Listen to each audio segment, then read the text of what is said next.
Xo'p, bugungi mavzuyimizda biz fe'llarga qo'shiladigan qo'shimchalar, ya'ni nin, ni, il qo'shimchalarini o'rganamiz. O'zi bular nima ekan? Demak, bular zamonni bildiradi.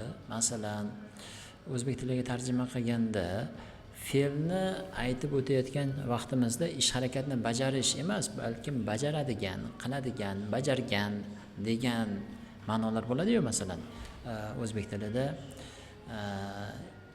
kofe ichadigan odamlar kech uxlaydi. Mana shu yerda ish harakatni umumiy bajaradigan yoki qiladigan degan ma'noda ishlatganimizda mana shu fe'llarni qo'shamiz. Demak, xo'p, misollarga keladigan bo'lsak, pame nikke chanin saramdirin taomnare nikke ironayo. Pame degani kechqurun, pam degani kechqurun, pame desa ya'ni kechasi deydi-da. Nikke degani kech, chanin saram, ya'ni mana shu yerda biz qo'shimchamiz chada fe'liga nin qo'shilyapti hozirgi zamonda. Ya'ni umuman olganda kechasi, ya'ni tunda kech uxlaydigan, uxlamoqqa plus bajaradigan, uxlaydigan degan ma'noni bergani uchun kech uxlaydigan odamlar, ya'ni saramdirin taomnare nikki ironayo, keyingi kun kech uyg'onadi degan ma'noni bildiradi. Yana boshqa misolimizda 학교에 안 가는 날에 점심까지 자요. 여기 학교에 안 가는 날에는 점심까지 자요 desa bo'ladi. Xo'p, bu yerda 학교 degani maktab, 학교에 maktabga, an kanin kada fe'lini avval u fe'ldan oldin an qo'shimchasini qo'shib inkor qilib olyapmizda. An kada ya'ni bormaslik. Keyin an kanin bo'lsa bormaydigan degan ma'noni bildiradi.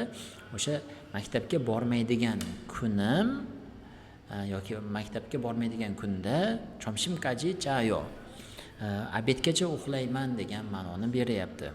Keyingi misolimizda endi o'tgan zamon qo'shimchasi, ya'ni mana bu fe'l plus in qo'shimchasi, ya'ni o'tgan zamonda bajargan, qilgan degan ma'noni bildiradi. Ya'ni komensek o'sil, komensek degani qora, o'sil degani kiyimni, ibda degani o'zi kiymoq, ibn bo'lsa kiygan degan ma'noni bildiradi. Komensek o'sil ibn saramin che hyongyeyo. Saramin degani endi odam, che degani mening, hyong degani akam, o'g'il bolalar uchun. Demak, umumiy qilib komensek o'sil ibn saramin che hyongyeyo. Qora kiyim kiygan inson mening akam bo'ladi degan ma'noda. Demak, o'sha kiygan deb belgilab ketyapmiz bu yerda. Xo'p, keyingi qo'shimchamiz ham xuddi shu o'tgan zamon uchun berilgan misol, bajargan, qilgan degan ma'noda. Kecha, kecha deb uzr, chega oje, xo'p, pon yonghanin, ya'ni pon degani qayerdan kelyapti? Poda degan fe'l bor edi, ko'rmoq. Yongharil poda degani o'zi kino ko'rmoq degani. Endi chega oje pon yonghanin, men kecha ko'rgan kino chemi isosoyo, ya'ni qiziq edi. Umumiy qilib aytganda chega oje pon yonghanin chemi isosoyo, men kecha ko'rgan kino qiziq edi. Endi keyingi ikkita misolimiz kelasi zamon uchun, ya'ni bajaradigan, qiladigan. Ya'ni kelasi zamonda kimdir nimadir qiladigan bo'lsa, o'sha holatda ishlatamiz. Ya'ni neil yohing kal saramdirin ilchik o'seyo. Neil degani ertaga, yohing kal saramdirin.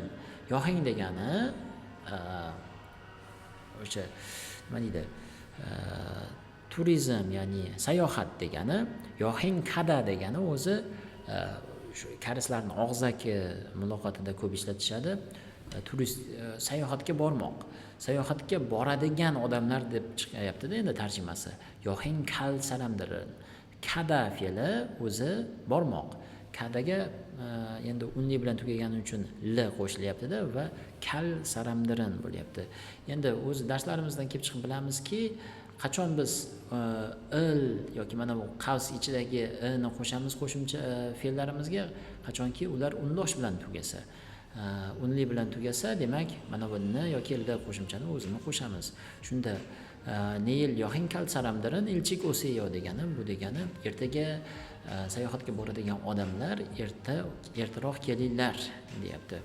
Va keyingi misolimizda esa kopi mashil saramisoyo deb og'zaki misol bo'lyapti bu yerda. Kopi mashil saramisoyo deyapti. Ya'ni kopi degani kofi bilamiz, mashil ya'ni mashida fe'liga l ni o'zi pachimdagi tushyapti. L emas, l ni o'zi, chunki shi bilan tugayapti, unli bilan tugayapti. Shuning uchun l ni o'zi kelyapti-da bu yerda. Saramisoyo deyapti. Ya'ni kofi ichadigan odam bormi deb so'rayotgan bo'ladi.